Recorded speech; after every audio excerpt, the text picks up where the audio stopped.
चूहे और मेंढक का युद्ध। एक बार एक जंगल के बीच में एक बड़ा गड्ढा हुआ करता था। उसमें कीचड़ भरा हुआ था। उस बड़े से गड्ढे में एक मेंढक और एक चूहा रहा करते थे। पहले वो दोनों बहुत अच्छे दोस्त हुआ करते थे। कुछ दिन बाद उनके मन में लालच आ गया और वो दोनों ही उस जगह के राजा बनना चाहते थे। मेंढक ने कहा, ये मेरा हिस्सा है, अगर तुम यहाँ आओगे तो तुम्हारे लिए ठीक नहीं होगा। तब चूहे ने जवाब दिया, मैं भी यही कहने वाला था, अगर तुम मेरे हिस्से में आओगे तो तुम्हारे लिए अच्छा नहीं होगा। कुछ दिन तक ऐसा ही चलता रहा। कभी कभी वहाँ पर एक कछुआ भी आया करता था। कछुए ने उन दोनों को ऐसे देखकर कहा, अरे इस जगह पर तुम दोनों ही रहते हो, अच्छे से मिलजुल कर रह सकते हो ना, पहले की तरह ये बंटवारा क्यों कर रहे हो? वो उन दोनों को वापस दोस्त बनाना चाहता था। कछुए की बातों को सुनकर उन्होंने नहीं माना और उस पर ही उल्टा गुस्सा होने लगे। एक दिन खाने की तलाश में चूहा गलती से मेंढक के हिस्से में आ गया। तब मेंढक ने कहा, मैंने तुम्हें चेतावनी दी थी ना, फिर क्यों आए यहाँ पे? तुमने मेरी बात नहीं मानी, अब देखो मैं तुम्हारे साथ क्या करता हूँ। इतना कहकर वो कूद कूद कर उसे मारने लगा। वो उसे अपना बदला लेना चाहता था। अब चूहा भी उससे बदला लेना चाहता था और उस दिन से हमेशा उसकी तलाश में रहता था। एक दिन मेंढक एक मक्खी का शिकार करते हुए चूहे के हिस्से में आ गया। चूहे ने मेंढक से कहा, मैं बहुत दिन से इसी समय का इंतजार कर रहा था कि तुम्हारे साथ बदला ले सकूं। आज तुम्हें बताऊंगा कि मैं क्या चीज हूँ। इतना कहकर वो भागता भागता चूहे से बचकर अपने हिस्से में आ गया। तभी वहाँ से वो कछुआ जा रहा था। उसने इन दोनों को देखा और सोचने लगा कि इन दोनों का कुछ नहीं हो सकता। मैंने तुम दोनों को पहले भी सलाह दी थी, पर तुम्हें वो पसंद नहीं आई। अब जो मैं कहूँगा वो शायद तुम्हें अच्छा लगे। उन दोनों को कछुआ पसंद नहीं था, पर फिर भी वो उसकी बात सुनने के लिए तैयार हो गए। तब कछुए ने कहा, ये हर बार का झगड़ना बंद कर दो। तुम दोनों के बीच में एक प्रतियोगिता लगानी चाहिए। ये बहुत कठिन प्रतियोगिता होगी और जो इसमें जीत जाएगा वो ही इस जगह का राजा होगा और दूसरा उसकी बात चुपचाप मान लेगा।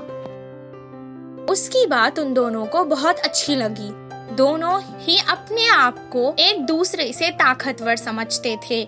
चूहे और मेंढक दोनों ने एक एक जमीन से पड़ी लकड़ी का टुकड़ा ले लिया और एक दूसरे को मारना शुरू किया।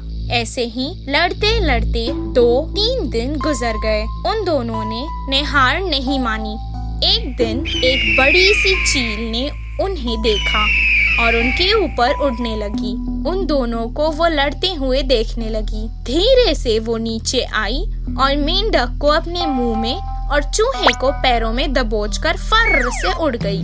बेचारे दोनों उस जगह के राजा तो नहीं, पर उस चील का भोजन बन गए।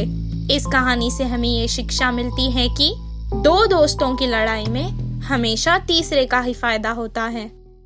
मुफ्त में कुछ न लेने वाला कुत्ता। पूर्व एक गांव में गंगा और मंगा नाम के 2 बड़े चोर रहते थे। उनकी नजर पड़ी तो बस रातों रात ही पूरा मकान काले कर लेते थे। सारे गांव वाले उन चोरों के पता लगाने के कितना प्रयास करने पर भी वे किसी के हाथ नहीं लगे। वे दोनों रात को चोरी करने के कारण से बहुत ज्यादा थक कर दिन में आराम से सो जाते। इससे पड़ोसों को भी गंगा और मंगा के बारे में कुछ पता ही नहीं चलता। एक आधी रात को गंगा और मंगा एक घर में चोरी करने के लिए गए। घर ताला लगाया हुआ सुनसान था। लगता है घर में कोई भी नहीं है, चल रे सब कुछ चुरा लेंगे, गंगा ने कहा। तब मंगा ने लालच से कहा, ताला भी नहीं छोड़ेंगे मामू। उनका काम आसान हो गया करके खुशी से गेट के पास जाते ही अंदर उस घर का कुत्ता दिखा। उसे देखते ही वे लोग एक क्षण के लिए सोच में पड़ गए। उस कुत्ते ने भी चोरों को देखा, लेकिन बिना कुछ आवाज किए उन्हें देखता रहा। इससे चोरी करने के लिए जाए या नहीं करके चोर सोचने लगे। भौंकता है तो मालिक का विश्वासी कुत्ता, नहीं भौंक रहा है ना, तो हमारा विश्वास करने वाला कुत्ता। गंगा ने कहा, जैसे मानो कि उसको सब कुछ पता हो। तो फिर परिचय बढ़ाने से और आसान होगा ना। मंगा ने कहा। दोनों चोरी करते समय भूख लगने से खाने के लिए लाए हुए रोटी को उसके पास फेंका और बस उस कुत्ते ने जोर से चिल्लाया। ये कूद कर उनके पीछे पड़ गया। बहुत ही दूर तक उन्हें भगाकर काटने की कोशिश की। आखिर में कैसे भी करके उन्होंने छुड़ा लिया। उस कुत्ते को शायद रोटी पसंद नहीं है रे, नहीं तो तब तक चुपचाप रहने वाली। उन्हें देखते ही हम पर गुस्सा होकर हमें भगाया। गंगा ने सांसें भरते हुए कहा। उसके अगले दिन ही तरह तरह के मिठाइयाँ और फल लाकर उनकी लालच दिखाते हुए कुत्ते के सामने रखा। उन्हें देखने पर भी वह कुत्ता पूरी रात चिल्लाते हुए चोरों को गलियों में भगाया। मामू, शायद उस कुत्ते को मिठाइयाँ और फल भी पसंद ना हो। मुझे लगता है कि वो हमसे मांस चाहता होगा। मंगा ने कहा। बाद में तरह तरह के मांस लाकर उसके सामने डाला। उन्हें देखकर भी कुत्ता चिल्लाते हुए चोरों को पूरे गांव में घुमाया। अब उस घर में चोरी करना मुश्किल है करके वे लोग समझ गए। तब गंगा ने कुत्ते से कहा, पहले हमें देखकर भी ना भौंकने वाले तुम क्यों तुम्हारे पसंद के तरह तरह के चीजें लाने पर चिल्ला रहे हो? ऐसा क्यों? कुत्ते से पूछा। आपके चुप होने पर इस घर के रिश्तेदार या फिर जान पहचान वाले होंगे करके सोचा, लेकिन जब आपने मुफ्त में रोटी, मिठाई, फल और मांस दिया, तभी मैं समझ गया था कि तुम लोग चोर हो। बोलते हुए कुत्ते ने जवाब दिया। उस कुत्ते की बात सुनकर चोर चौंक गए। अरे सच में हमारे दिए हुए चीजों को वह कुत्ता चाहता तो अब तक पूरा कर चोरी कर लेते। एक कुत्ते के समझने वाली बात हम नहीं समझ पाए। गंगा ने कहा, मामू, हमें भी अब से मुफ्त के चीजों पर लालच नहीं करना चाहिए। लालच करने पर बाद में हमारे जैसे बड़े बड़े चोर आकर पूरा चोरी कर लेंगे। मंगा ने कहा। उस दिन से वे दोनों चोरी करना छोड़कर मुफ्त का लालच ना करते हुए दिन में मेहनत से कमाकर कमाए हुए पैसों से अच्छे से जीने लगे। निस्वार्थ भाव वाले चिकित्सक हिरन। एक जंगल में एक हिरन रहती थी। वह बहुत ही अच्छी थी। हिरन चिकित्सा करना सीखकर उस जंगल के सारे जानवरों का उपचार करती थी। उसके पास तरह तरह के पशु पक्षियाँ आकर उनके अस्वस्थ सेहत का वर्णन करके दवा लेके चले जाते। वैसे भी हिरन के दयालु होने के कारण से वह जानवर साधारण है या क्रूर, बिना किसी फर्क के सबकी चिकित्सा करती थी। उस हिरन का हाथी बहुत अच्छा दोस्त था। काली समय में वे दोनों मजे से गपशप करते हुए पूरे जंगल में घूमते थे।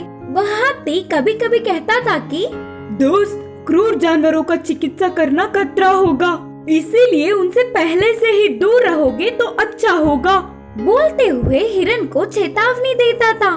फिर भी दयालु हिरन हाथी के बातों को अनसुना करती थी।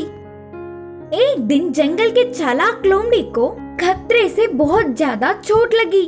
यह पता चलते ही हिरन हाथी के बातों को ना सुनते हुए हिरन लोमड़ी के पास जाकर चिकित्सा करने लगी। लोमड़ी के सारे घाव भरकर वह अच्छे से घूमने तक हिरन ने उसका उपचार किया। ऐसे रोज रोज उसकी चिकित्सा करने पर लोमड़ी हिरन से दोस्ती करने लगी और उसके लिए जरूरतमंद फल और चीजें लाकर देती। लोमड़ी के उस पर दया देना देख हिरन ने उसे अपना बहुत अच्छा दोस्त माना। ऐसे कुछ दिनों तक अच्छी बनने का नाटक करने वाली लोमड़ी बाद में उसकी चालाकी दिखाने लगी। उसके प्राण बचाने वाली हिरन को लोमड़ी धन्यवाद तक ना देते हुए एकदम झाड़ी और बल होने वाली हिरन की मांस पर लालच करने लगी। एक दिन लोमड़ी ने हिरन से मिलकर कहा, दोस्त, तुम्हारे जैसे अच्छों से दोस्ती करना हो तो मुझे बहुत पुण्य करने होंगे। कितनों को भी प्राण दान करने वाले तुम्हारे जैसे भले और पुण्यात्मा इस धरती पर बहुत कम होंगे। मेरा प्यारा दोस्त भाग 4-5 दिन से अस्वस्थ है। रोज रोज उसकी हालत और रही है। उसे देख मुझे बहुत पीड़ा हो रही है। मेरा दोस्त नाम के लिए तो क्रूर जानवर है। क्रूर जानवर होने पर भी वह बहुत शांत स्वभाव का है। उसको भी प्राण दान करके इस पुण्य का काम करो ना। तब हिरन के दया करके मानने पर तुरंत लोमड़ी हिरन को बाघ के पास ले गई। देखने पर तो बाघ पूरा स्वस्थ था, लेकिन हिरन को देख बीमारी का नाटक करने लगा। हिरन को शक आया। उसकी चिकित्सा की सेवा में अपने प्राणों का भी बिना कुछ सोचे बाघ के नजदीक जा रही थी। उसके नजदीक आने से पहले ही अचानक बाघ ने हिरन पर हमला करने की कोशिश की। उससे पहले ही जंगल में रहने वाले सारे पशु पक्षियाँ एक साथ आकर बाघ पर हमला करने से वह मर गया। तब तुरंत उधर से भागने की कोशिश करने वाली लोमड़ी को भी मार दिया। अचानक घटी हुई इस घटना से हिरन बहुत चौंक गई। बाघ बीमार है करके उसकी चिकित्सा के लिए तुम्हें ले जाने वाली लोमड़ी की बात मैंने पीछे से सुन लिया था। लोमड़ी पहले से ही चालाक और लालची है, इसीलिए मुझे कुछ तो गलत लग रहा था, तो मुझे शक आया और तुरंत जाकर सबको बताने पर सब आ गए। हाथी ने कहा, उसकी निस्वार्थ भाव वाली चिकित्सक सेवा से सारे पशु पक्षियों का प्यार हिरन ने कमाया। उसकी भलाई ने ही उसकी रक्षा की। इस कहानी की शिक्षा है कि बुरों की सेवा करना हमारे लिए मुसीबत बनेगा।